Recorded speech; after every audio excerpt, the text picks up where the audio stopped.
Today's topics, we have a panel of specialists on these issues. We have Rochelle Crump and attorney Ernesto Borges, who are regulars on our show, and they are going to tell you about some real interesting things happening. So we're going to start with Rochelle, and there's a CNN article, Defense Secretary dismisses hundreds of members of Pentagon Advisory Boards, including late Trump picks. Okay, hit it, Rochelle. You got to tell us about this. Well, absolutely. When you talk about political jobs, you're already abreast that when you're not unionized, you're serving at the pleasure of. Yes. And that could be the director, that could be the president, that could be the vice president. So you kind of prepared for it in some ways.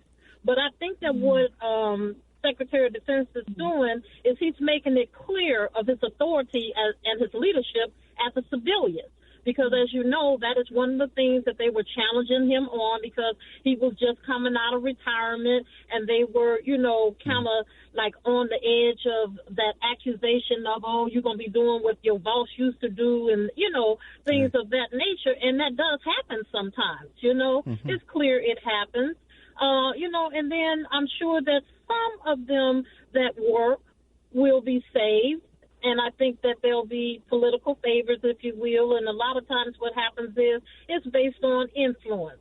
The influence comes from who and then there's the community influence also.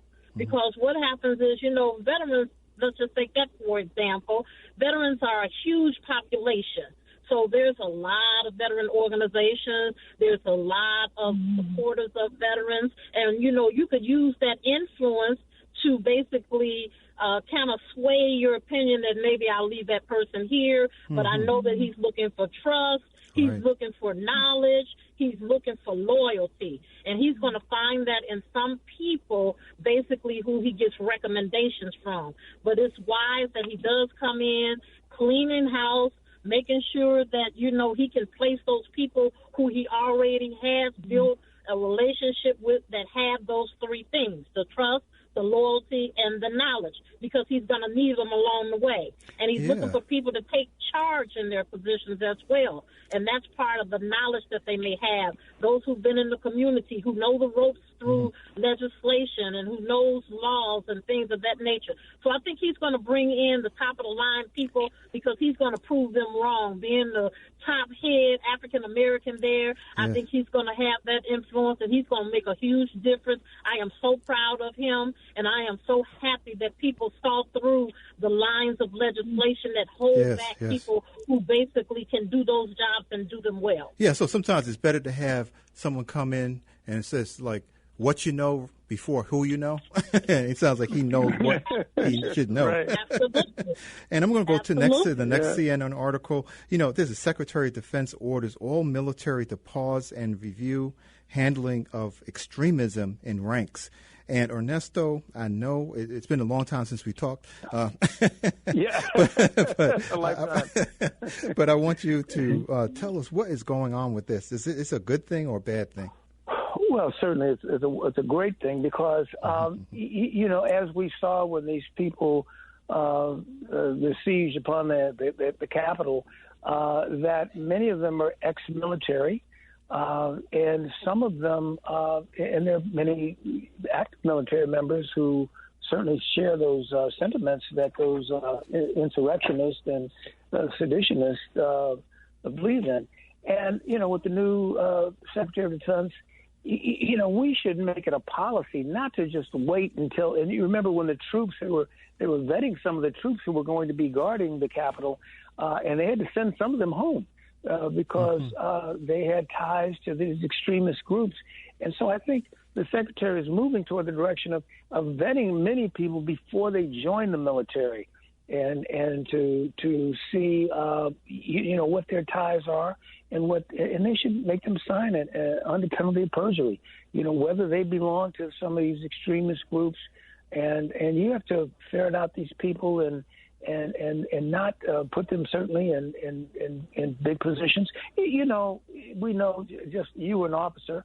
I was an enlisted man, but certainly I came in contact with a lot of officers and subject to the officers and so forth. But there's discrimination in the armed services. Yes. And certainly when I was in Vietnam in 68, 69, I was faced with discrimination. Remember, that was a pretty high time of civil rights movement. And it extended to the military. It didn't just end at the civil shores, but also it infiltrated the military very much. And I think that with this Secretary of Defense, he's going to ferret out some of these people who have these extreme sentiments, and it's necessary. And I think it's a very good thing. And it's about time somebody did that, had the nerve to do it, had we know that it needed to be done, but nobody wanted to face it and say it exists. Yeah, you make a really good point, Ernesto, because even the impetus for some of the civil rights movements were veterans who returned, who actually participated in that process, right, of the civil rights movement. Many of the Vietnam veterans, of course, were being ostracized unfairly and unjustly. And and they had protected this country, swore an oath, and the people, sort of turned on them. That actually the ones who sent them over, and some of them who had bone spurs didn't have to go. So, but that's a really interesting correlation. Doc, I have a very good friend who is an attorney. He's very fair complexioned, and he was a lieutenant down in the South, and he was telling me how he had to bring it to the attention that of the other officers, I'm black. Oh, okay. I may look like a white boy, but I'm black. I was raised black, and I consider myself black. And you all can't talk like this in my presence. And it's there. It's there, and it needs to be singled out, ferreted out. It needs to be extinguished. Yeah, because as a combat medic. And when you look at, just take the Marine Corps, for example, if you just look at who's been commandant before, look at the lineup of all of those white gentlemen and the 4-star generals who could have been commandant but never made it, put 30 and 35, almost 40 years on the line and never made it. So, I mean, you're right. There has to be a change. Yeah, and one of the things I was going to say is, when I was a combat medic, I didn't care about what your race was and what your gender was, anything. I was caring about whether you were going to be surviving, because you you put your hand up just like I did, and said that you were going to defend this country. And so from what you were saying just now, Ernesto, was really important about having the courage to come forward and to confront those issues. And we have a lot of champions, and it's not a thing where we have a racial issue, but you do have whites who are in the military who are standing up for justice, and they voice their opinions and are good people, and actually participate in the right way. So one thing that got me, I was watching CNN. And they were showing these people chanting USA, USA. That irritates me so much, as if you're the only patriots here, only people who love this country. And it actually brought tears to my eyes when I watched the hatred that some of these people had, and the Confederate flag and all of this and all that. And as a combat medic, yourself and me as an infantry soldier, combat soldier, and I know, Rochelle, you've been in this situation, but where it's us. When I was in combat, it was us. We were Americans. That's right. You were Vietnamese. You were Viet Cong. It was us against you. There wasn't black, white. I can remember going to get white soldiers who were hit, wounded, put them on a helicopter. I'm sure you've been in the same situation. Yes. It was USA versus the enemy, right or wrong, whatever, whether we should have been there or not. But then when you see people who now it's no longer, it's like if we don't have this external enemy, then we turn in on ourselves. Yes. And we make enemies of fellow Americans. That's right. When we didn't have that in the 60s, in a sense, it was them against us. You had the people who were protesting the Vietnam War and all that. But I'm saying in combat, it was us versus them. and there was no, thinking, oh, he's black, he's white, he's this, he's that. You had the green uniform on as I did, you had USA. But when you see us turn against each other, it hurts.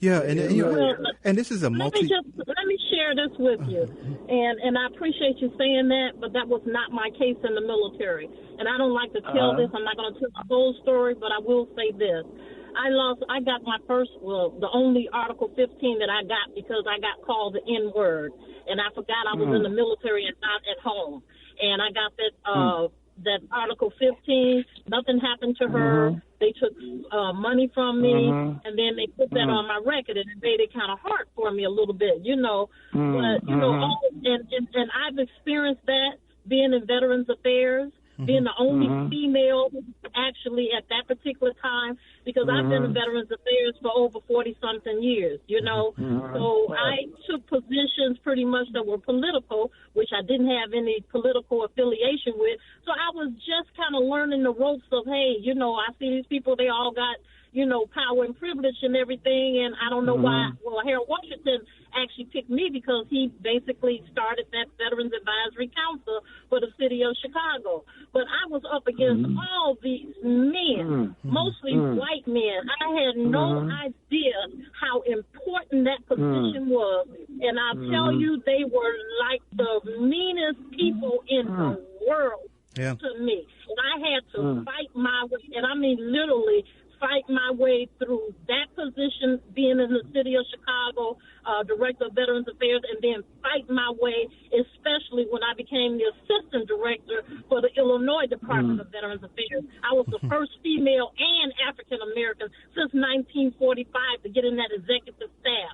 So it was hell on wheels, I want to tell you, and I'll never forget how I was treated. And the only reason why they started treating me different is because I did not allow them to treat me any other way. I stood up to them, and I faced off with them. And it was hard, I'll tell you that. Yeah, it's always, we all have these paths we're going on, especially, I've been a physician, and I can tell you 100 stories about how you are viewed going into the medical profession. I'm sure, Ernesto, you can say 1,000 stories about being a legal profession, and this implicit bias and explicit bias that goes on. And we have to realize that this is a multi-dimensional street. So what we have to stop doing is automatically assuming that a person is the way we think they are. And that's whether we are a person is Latino, whether they're African American, Asian, whether they're LGBTQ community, all these stereotypes and all these different things. We have got to come to grips with that and become more unified, as a body. And that institutionalized racism, it's coming to its end of its existence now, and that should not be part of our society. But I'm going to go to one CNN audio clip. Power and privilege. It's always been about power and privilege. Oh, yes, and they think that they own America, that we are not, like you said, we are not patriotic, that we don't really belong in that arena. Right. They don't think we do. And we have had to prove that all along, that this is our America, too. Right, that's right. I'll tell you, I had a meeting right after that insurgence. I had a meeting. I found it very hard, and I had to confess to my comrades, I cannot say that Pledge of Allegiance today. Okay. I cannot. Yeah, right, because you get those emotional periods where we all have those emotions where it's like, I can't do this today. I understand that. I understand exactly what you're saying. But we have a CNN audio clip where Biden says Trump should no longer receive classified intelligence briefings. I'm not sure if he was reading those before anyway, but let's go to the clip. Should former President Trump still receive intelligence briefings? I think not. Why not? Because of his erratic behavior unrelated to the insurrection. I mean, you've called him an existential threat. You've called him dangerous. You've called him reckless. Yeah, I have, and I believe it. What's your worst fear if he continues to get these intelligence briefings? I'd rather not speculate out loud. I just think that there is no need for him to have that intelligence briefing. What value is giving him an intelligence briefing? What impact does he have at all, other than the fact he might slip and say something? Former U.S. attorney in the Southern District of New York, you used to get intelligence briefings. You had security clearances. What do you make of the current president's answer? I think he's absolutely right.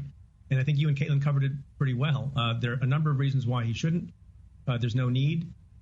There's a risk because the former president, I think, was somewhat cavalier in how he used intelligence information. And the giving of intelligence briefings to former presidents is not in a rule. It's not in a statute. It's a norm. It's a courtesy.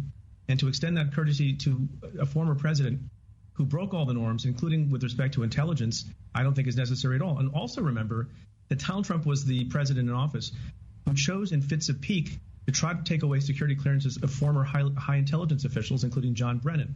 So the most important reason is that it poses a risk. The second most important reason is that there's no need. What benefit does the United States get to give intelligence briefings to a person, as Caitlin points out, didn't care about them when he was in office? Yeah. Boy, I can tell you, I have a funny feeling I know what the governor of Talk Radio, Cliff Kelly, would say if he were here today. But I'm going to open it up. I know. Why don't you go, Ernesto, and give us a little bit of thing? Because I know Rochelle's on fire today, so we're going to give her some time. yeah.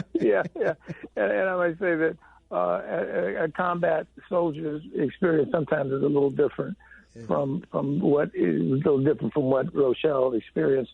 But anyway, be that as it may, I think that's absolutely right.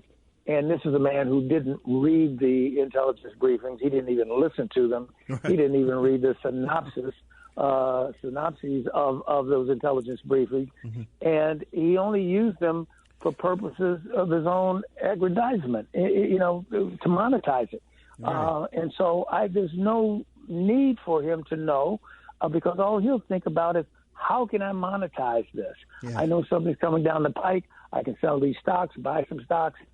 He's an unscrupulous, unpatriotic man who, if Joe Biden said, there's no need, and it's just a courtesy, and it's a courtesy that doesn't need to be extended to him for any reason. Yeah, and this is a nonpartisan issue. This is an issue of national security and making sure that we're not giving someone information. So, Rochelle, we still are in the shadows of the whole Russian conspiracy and the Chinese conspiracy and all those kinds of things with Trump. So, I'm not sure if I wanted to, I'm not sure if it's going to end up on Putin's breakfast table or what.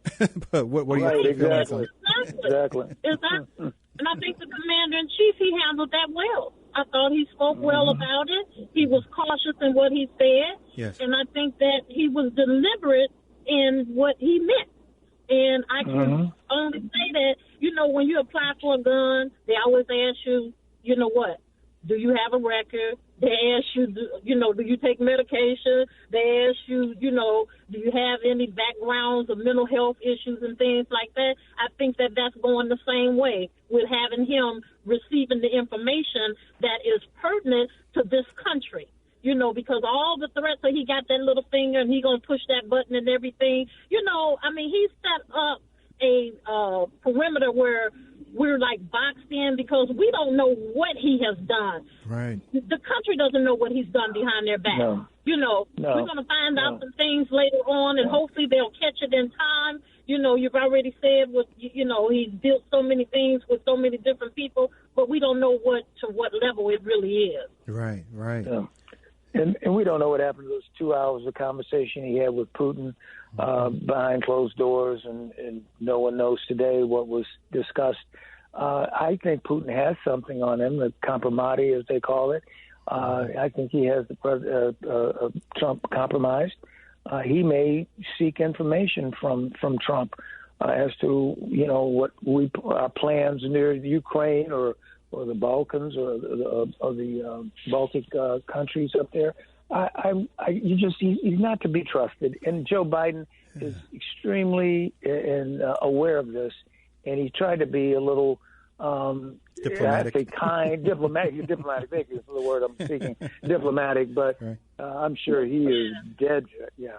Yeah, because one of the things about this too is that Trump has gone down to Mar-a-Lago, and it sounds like he's trying to establish a secondary parallel government. Almost, he has a website and right. blogs and all that kind of stuff, and a lot of followers down there, and even the congressional members who are in the party who watched the insurrection are still supporting him. So would this be informing another government, another potential right. insurrectionist government right. by having right. sharing classified information with them? Yeah. And I have a question. I wonder, other people like Clapper and all them used to have mm-hmm. at one time got briefings. I think had certain clearances, mm-hmm. but I think Biden should look at not only Trump, but Pence and anybody else affiliated with Trump that might have access to information and cut it off for all of them. Yes. And they need to bring Clapper back. They need to bring right. people who had integrity back. Right. Exactly. We lost a lot of good public servants, under that administration. Yeah, we did. And you can bring some of them back. Fauci, you're gonna stick with me, Fauci, but I wouldn't trust anybody in that orbit of Trump. That anybody within his sphere, they may, their loyalty may still be to him. So I'd cut them all off. So you don't think that Giuliani should become part of the Defense Department? Okay. Hey, you know what? They're facing the music now because they're facing that $2.7 billion lawsuit. Oh, yes, Giuliani that's right. And Fox News and Lou Dobbs just got canned, and the rest of them should. So, I think we've learned our lesson being the nice guy and being diplomatic, trying to reach across the aisle and all that. I think Joe has learned, during the Obama administration, and that, power is power, and when you get power, use it. And Ernesto, you brought up a good point, and so we have 3 minutes before the show has to close out. But the other topic that we were going to sort of tangentially talk about was Trump being called to testify. Can they, as a lawyer, can you explain that a little bit just quickly? Can they force him to come to testify? Well, I think they can, but I don't think they will. I don't think they'll force him to testify. And of course, he can say, take the fifth. I guess the fifth would apply to him also to say, look, I'm not going to do anything that, even though it's not a criminal proceeding, and maybe the fifth technically doesn't apply, but he's not going to testify. No, they're not going to force him to testify. They can argue about it. One legal scholar may say yes, they can. Another might say no, they can't. I think they ultimately could, but I don't think they have the appetite. For it. Okay, in the last minute and a half. Anyway. Well, in the last minute and a half, I want Rochelle. You can give us a closing thoughts in the last minute and a half. Yeah, I'm counting on them. I'm counting on them to do the right thing. Yeah. I don't think that he should be given a pass. I think what he did was criminal, and I think that every time you do something criminal, you have to pay for it one way or the other, or we will pay for it later because then other people will be following that same behavior. So, I think that they have to do what they have to do, and I trust that they will, and I know that our vice president has the last word. Yes. That's right. Kamala, we'll call on you. All right. Well, Kamala, what about you, Ernesto? I just don't think that he will testify, and he's going to lie if he does anyway. So, yes. But then, maybe they could impeach him again. Who knows? Third time. There wouldn't be anything new. Yeah. They were saying there wouldn't be anything new. Well, I've been the most impeached person in history. Impeach him after he's left his presidency. Yeah, this. I hope he just goes on with his life, and that his niece was really eloquent in saying that he needs to get some help, and hopefully he will. Maybe she could be his therapist. Yeah, it's possible. Yeah. I'm not sure if she'd take that, but it's possible. Take that job. But it's but the only remedy available to the Senate is to bar him from future office, any federal future office. That's the only thing they can do to him. That's right. So we are at the time period. So we are going to close out the show. The whole goal. And then, that's their whole goal. And, exactly. Right. So we're going to close out the show. I just really loved having you, Rochelle and Ernesto. Always a spirited discussion with my veterans. Well, thanks, So